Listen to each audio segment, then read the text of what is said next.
Hello students, welcome back to another video. जहां पर दोस्तों आज की जो वीडियो होने वाली है जयशंकर प्रसाद के जीवन तथा साहित्यिक परिचय के बारे में होने वाली है। पिछली वीडियो अगर आपने नहीं देखी तो एक बार देख लीजिए। वहां पर वासुदेव शरण अग्रवाल का हमने जीवन परिचय अर्थात साहित्यिक परिचय करवाया था।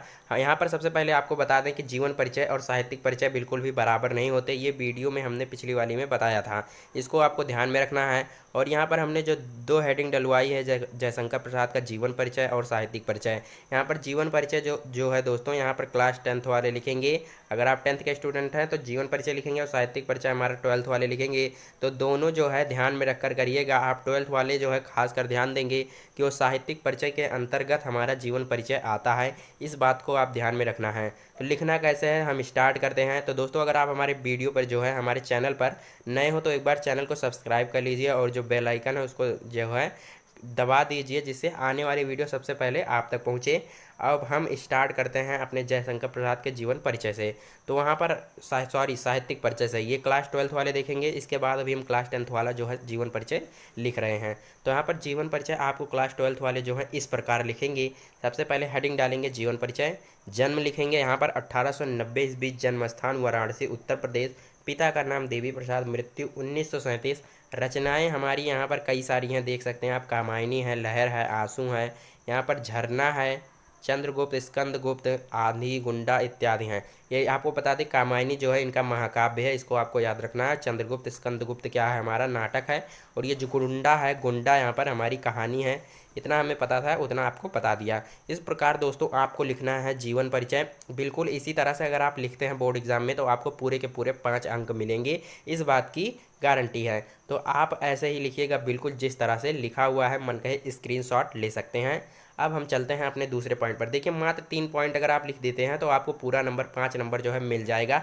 लेकिन अगर आप सही से लिखेंगे तो सिर्फ आपको जीवन परिचय नहीं, उसके बाद एक और हेडिंग डालनी है, साहित्यिक सेवाएं। इसको आप लिखेंगे तो यहाँ पर और भी जो एग्जामिनर है खुश हो जाएगा। यहाँ पर साहित्यिक सेवाओं में आप 2 पॉइंट लिख सकते हैं, यहाँ पर 3 पॉइंट लिख सकते हैं। इससे ज़्यादा आपको लिखने की ज़रूरत नहीं है। आप कॉपी में लिखेंगे तो जो है कॉपी का वो हमारा जो है लाइन है वो आराम से भर जाएगी 4-5 लाइन में। तो यहाँ पर देखिए जयशंकर प्रसाद के काव्य में प्रेम और सौंदर्य प्रमुख विषय रहा, ये हमारा एक पॉइंट हो गया। वह एक प्रतिभा संपन्न व्यक्ति थे, ये वाला पॉइंट जो है आप किसी के जीवन परिचय में लिख सकते हैं अर्थात साहित्यिक परिचय में।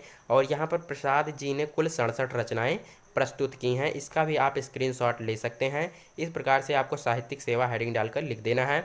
अब हमारा जो नेक्स्ट पॉइंट है ये सब में आपको लिखना है। भाषा शैली दोस्तों सब में लिखना है। और मैं आपको एक बात बता दूं कि आप जो भाषा शैली है वो सब में जो है इसी प्रकार लिख दीजिए। आपका जो है ये कोई नहीं देखता कि जो है बोली किस प्रकार है या फिर मतलब भाषा किस प्रकार है और शैली किस प्रकार है।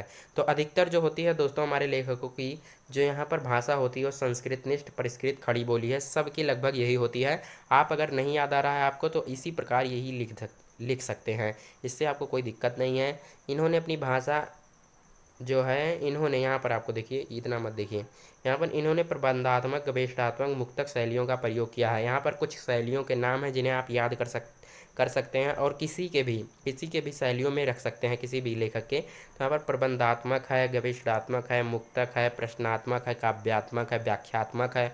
इस प्रकार से आप कई सारी शैलियों को लिख सकते हैं। इसको एग्जामिनर नहीं देखता है। अब हम चलते हैं अपने लास्ट पॉइंट पर। इसको जैसे ही आप लिखेंगे एग्जामिनर जो है तुरंत आपको 5 नंबर आपको देकर कॉपी अलग कर देगा। देखिए यहाँ पर 5 नंबर के यही आपको लिखना है। यहाँ पर मैंने ज़्यादा पॉइंट लिख दिए हैं जिससे आपको ज़्यादा से ज़्यादा याद रहे। तो यहाँ पर देखिए अगर आपको इतना पॉइंट अगर याद हो गया तो आपको कुछ पॉइंट जो है एग्ज़ाम में ज़रूर याद आ जाएंगे। जयशंकर प्रसाद जी जो है हिंदी साहित्य का युग परिवर्तक के रूप में माना जाता है। एक प्रश्न ये भी उठता है दोस्तों कि जो युग परिवर्तक हैं उनमें से कौन से लेखक को माना जाता है, आपको विकल्प दे देगा। तो हमारा युग परिवर्तक हमारे कौन हैं, जयशंकर प्रसाद जी हैं। इसको आपको एक क्वेश्चन की तरह याद कर लेना है।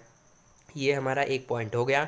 अब हमारा दूसरा पॉइंट क्या है, भाव और कला, अनुभूति और अभिव्यक्ति, वस्तु और शिल्प आदि सभी क्षेत्रों में प्रसाद जी ने युगांतकारी परिवर्तन किए हैं। क्यों दोस्तों, यहाँ पर देखिए युग परिवर्तक क्यों कहा जाता है। इन्होंने देखिए यहाँ पर भाव, कला, अनुभूति, अभिव्यक्ति, वस्तु और शिल्प सभी क्षेत्रों में प्रसाद जी ने क्या किया है, युगांतकारी परिवर्तन ही तो किया है। तो परिवर्तन किया है इसलिए परिवर्तक के रूप में ये माने भी जाते हैं।